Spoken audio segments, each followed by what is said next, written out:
Ako si Ina, 55 taong gulang, may-ari ng maliit na grocery sa Manila.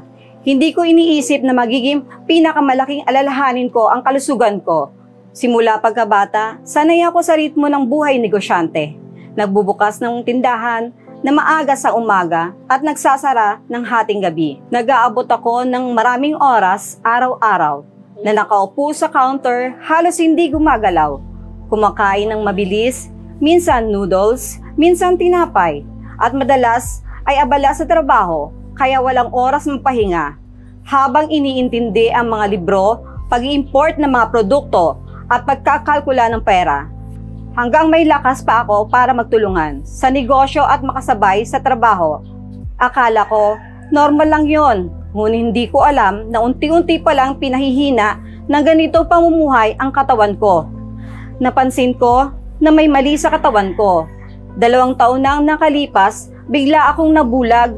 Parang bumilis ang tibok ng puso ko at nagsimula akong magpawis na malamig na pawis habang nagtatrabaho. Agad akong kumapit sa counter para hindi matumba. Inisip ko baka dahil lang sa sobrang pagod ko at baka makapagpahinga lang ako ay okay na. Pero patuloy na lumala. Minsan, nanginginig ang mga kamay ko.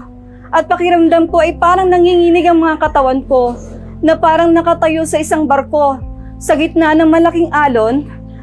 Habang nagkakalculate ako, habang ang mga tao ay nagpanik, ako na lang ang huminga ng malalim at umasang mawawala ang pagkahilo ko. Nang mapunta ako sa doktor, sinabi niya ang blood pressure ko ay 160/100. Mabilis na tumaas ang blood lipids ko at kung hindi ako makokontrol agad, malapit na ako magkaroon ng stroke. Nagulat ako. Ang mga anak ko ay nagsisikap pa lang maghanap buhay. Kailangan kong alagaan ang negosyo ko at ari-arian. At kung ako'y magkasakit, sino mag-aalaga sa mga ito? Natatakot akong sa tuwing nag-iisip ako ng matagal na pag na-ospital, mataas ang halaga ng gamot. Pag gamot ang tindahan, walang tao.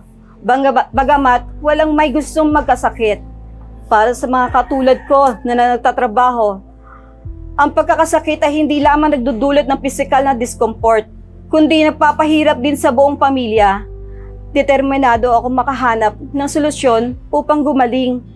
Dahil wala naman akong ibang opsyon. Isang araw, habang nanonood ako ng health program sa television, narinig ko ang espesyalista na nagsasalita tungkol sa Tokushima, isang Japanese nutritional milk na makakatulong magpababa ng blood fat, kontrolin ang blood pressure at maiwasan ang cardiovascular disease.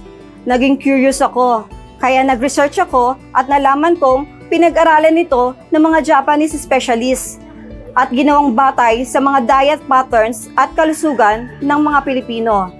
In-adjust nila ang formula upang mas mag-fit sa atin dahil napansin nila ang mahilig tayo sa pritong pagkain.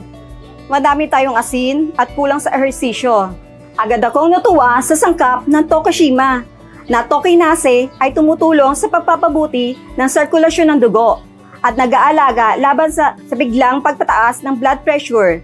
Ang Kaprus ay nagpapababa ng masamang kolesterol, nagpoprotekta sa mga blood vessels at nagpapalakas ng mas matatag na function ng puso. Ang Collagen Type 2 ay nagpapababa ng sakit mula sa matagal na pagtayo at sumuporta sa flexible na buto at kasukasuan. Isomalt na pamalit sa refined sugar ay tumutulong sa pag-regulate ng blood sugar at angkop para sa mga diabetic.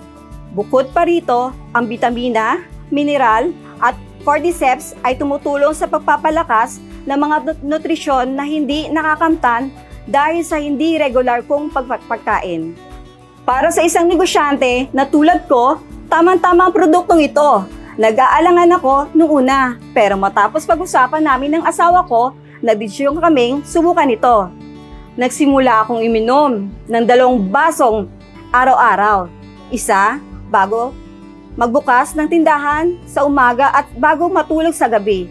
Nakita ko ang pagbabago pagkatapos lang ng 1 buwan. Mas magaan ang pakiramdam ko, hindi ako nakakaramdam ng biglang pagkahilo. At tumigil na rin ang mabilis ng tibok ng puso ko. Tuwing matagal akong nakatayo Pagkatapos ng 3 buwan ng trabaho, mula umaga hanggang gabi, pakiramdam ko ay 10 taon na akong bumata. At may lakas pa ako magbiro at mag-interact sa kliyente.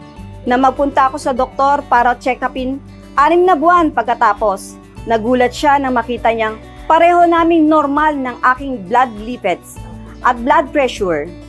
Matapos kong halos magbitaw sa trabaho dahil sa problema sa kalusugan, ngayon nagagawa ko ng magnegosyo ng walang takot magkasakit.